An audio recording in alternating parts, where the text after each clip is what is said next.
Well, Liv Noble, along with her sister, is one of the homers of the Epping branch of Lincolnshire Greyhound Trust, and it's been so nice to catch up with you today. What I wanted to ask you is, what makes Lincolnshire Greyhound Trust so successful in your opinion? I think that we think outside the box, and that's something that Kevin has always instilled with us, and also the fact that we don't put people in boxes, homes in boxes and dogs in boxes in terms of labelling.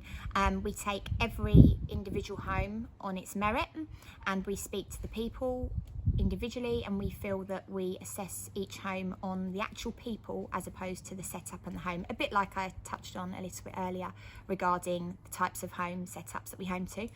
We take our time. We've got quite a strict process in place for the rehoming. We will always do a home visit before a dog is allowed to go to a home, and we have a cooling off period after the home visit where people can really think and reflect, as you know, about this commitment they're about to make. Our job, Kevin has told us, and I think it's a great job, is to, of course, assess the home and make sure that people live where they say they live, and have an opportunity to have a conversation with people away from the kennels, away from the hysteria and the excitement of, I've fallen in love with this dog, I want this dog. Is to have a really direct conversation about some of the issues that you might have as a dog settle. Of course, we all know they make great pets, but with any animal, settling into a new home and a new routine can be quite challenging for some. So Kevin always says our job when we go and do the home visit, as well as the standard things, you know, to highlight to people, you know, patio doors have stickers on them, checking the fencing if it's, you know, not secure, just advising people not to let the dogs loose in the garden on their own and so forth, is more about actually doing everything in our power to put people off having a greyhound. And if they still want a greyhound at the end of that home visit, then hopefully we've done our job, they're ready for everything that, you know, they could have to deal with. We're also very fortunate that over the years LGT has had access to a number of cats that are hugely useful and helpful in assisting to do cat testing, and small dogs as well. And Nigel, my parents' cat, and Atticus, who makes an occasional appearance, are very used to the LGT van pulling up and a series of 5 or 6 dogs one by one coming into the house. So we do have different options and different ways of doing things maybe that some other places don't, I guess. But I don't know what makes us different as such in that respect. I'd like to think it's those little extra things that we do and the extra mile that we try to go to, but that's not to say that other places don't. I think the cat testing thing is huge, and actually you've given me some stats before which hopefully we can share of how many greyhounds actually are cat friendly, and it's quite surprising, and given that, I'm surprised and perhaps a little disappointed actually that more places don't cat test. Yeah, unfortunately I haven't got the figures to hand at the moment, but I think you said it's previously 40, was it? Yeah, 40%, I'd say about something like 40% of the dogs that we've taken for cat testing here at Epping have passed their cat tests, which is quite high. We have gone through spates where it's been less, but that's also a supply and demand thing. We always like to make sure that we have at least 1 or 2 cat trainable dogs waiting, but we actually tend to keep them for, you know, cat homes. But we actually went a spell of maybe 3 or 4 months without any cat homes, and Buster, who we homed, actually went to a non-cat home in the end because we kept him for a cat home and there wasn't one. So, you know, it's an unusual situation to be in, but that happens sometimes. Now, with I guess it is a great option, an opportunity, but I think you've also got to really drill into those people that are taking the dogs home. Essentially, they have passed their cat test.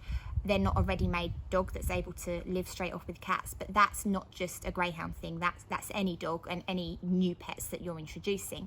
And I guess the key thing for us, and so many people say it, including yourself just now, Julie, is the term cat friendly. We never say to cat friendly. We always say cat trainable, because we say to people, there's a process in place and you need to train that dog and that cat to live together nicely. Quite often, actually, it's the cats that pose the problem. We can control dogs. It sounds terrible, but they have a lead, they have a collar, you know, they have a muzzle. We've got a lot more control of their behaviour. But essentially, it's as much about the dogs as it is the cats and how they interact as well. And we have no control of cats. So there are some cats that have made it very clear they don't want to live with a greyhound. We've had greyhounds bullied and had to come back because they are petrified of cats, because the cats have the upper hand. So yeah, I think more places should open their, mindset, and if they've got suitable cats to do cat testing with, then great. But we have a lot of particularly old school people, dare I say it, that say this one won't ever live with cats. And then I call them and say, your dog has passed its cat test, and it was one of our best passes, and they cannot believe it. So I think the way that the dog behaves at the track, the way the dog behaves in the kennel, all of that is completely immaterial. Once you get them there into that situation and cat test them, you can see a completely different dog.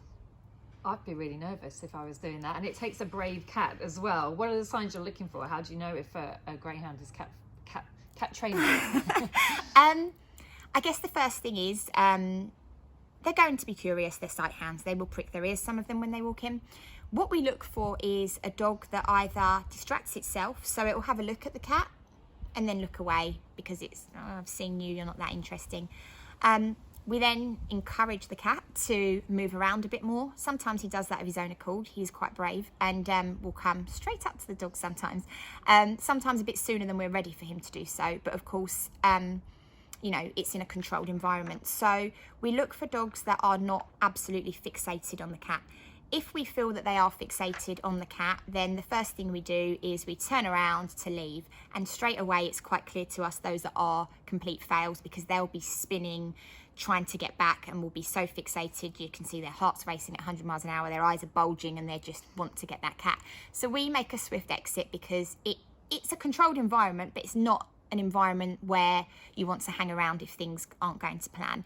And we're always mindful as well that Nigel's a very bold, happy cat, but I don't think many cats would appreciate if a dog really started to cause a lot of drama and a lot of noise. So we need to be mindful of Nigel and how he feels, because he's a very, very big part of the charity too. So I guess we look initially for those that are interested but not fully interested the whole time. And we also then make sure that even when they do become a bit more interested in the cat, which is natural as we get him to move because they are sight hounds and they've never seen a cat before, so a lot of the time they can be a bit interested, but it's curiosity. But we need to make sure that we can then distract them and they will look away, sometimes with a bit of encouragement, sometimes by just calling their name.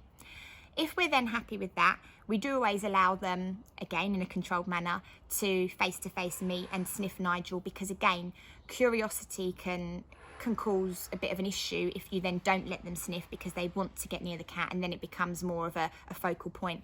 We like them to then get an opportunity to sniff Nigel. Sometimes they become more interested at that point and we realise, okay, this maybe isn't going as we first thought.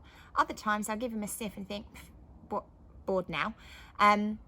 So it's just about making sure that they're distractible and not fixated.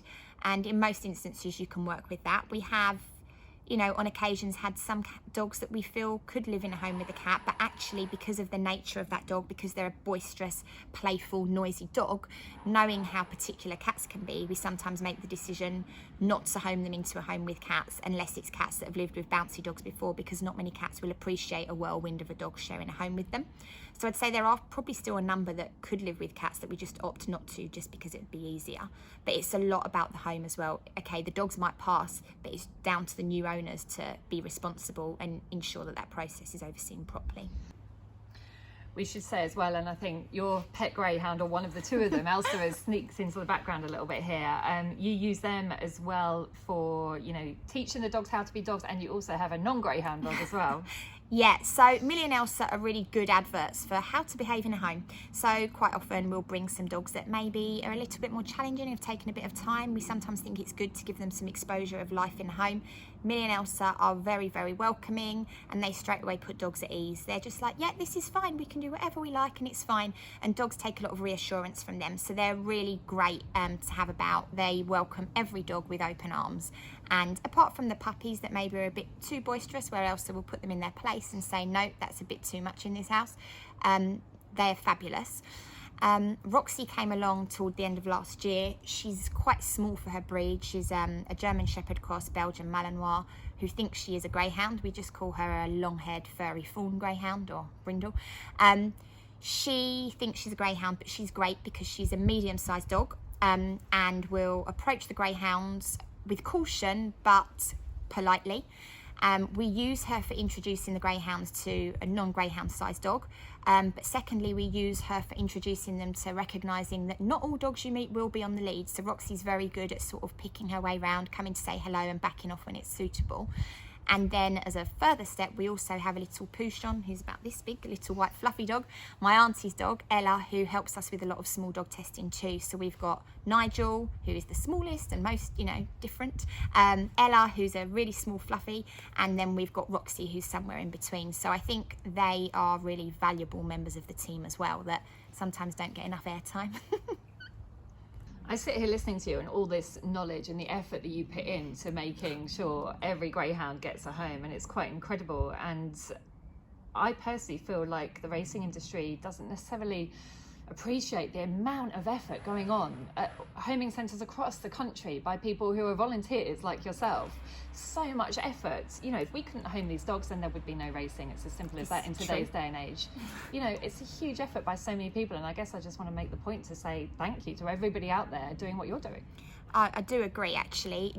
As somebody that's involved in the industry as well, I don't think anybody can actually, and this isn't, I don't do this because I want people to say, it's very, I appreciate, what you've said. And I think on behalf of everybody that does anything for these dogs in their retirement and in their race careers too, it's a labour of love more often than not, but it is full on, it is in depth, it is emotionally, it's lovely, it's great, but it can be really draining, returns or, situations where things happen sometimes, accidents can happen, not terrible accidents, but somebody will ring you and say, my dog's just escaped, and then you're frantic alongside that owner thinking, oh my goodness, where is this dog? Because it's a dog you've built a relationship with, and even if it wasn't a dog you knew, you'd be concerned about. So it's a real roller coaster of emotions, but it's so worthwhile. And I recognise a lot of trainers and owners that I speak with do recognise the effort that goes in.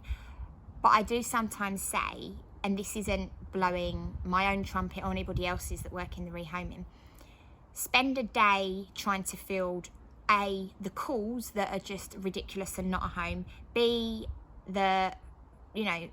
having conversations that are sometimes difficult with people to actually say, actually, you're not a suitable match for us, when they're, convinced that they are.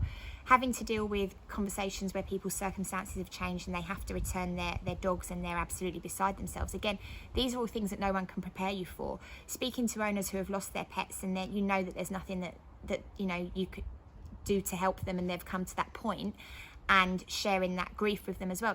There's so many layers to it, and it is draining at times, but also great. And obviously it has its real good points because these dogs are in homes, but it's not an easy journey. It's not an easy path by any stretch. And I do think some people might wrongly think it's a lot easier than it is, and not actually recognise what goes into finding good homes.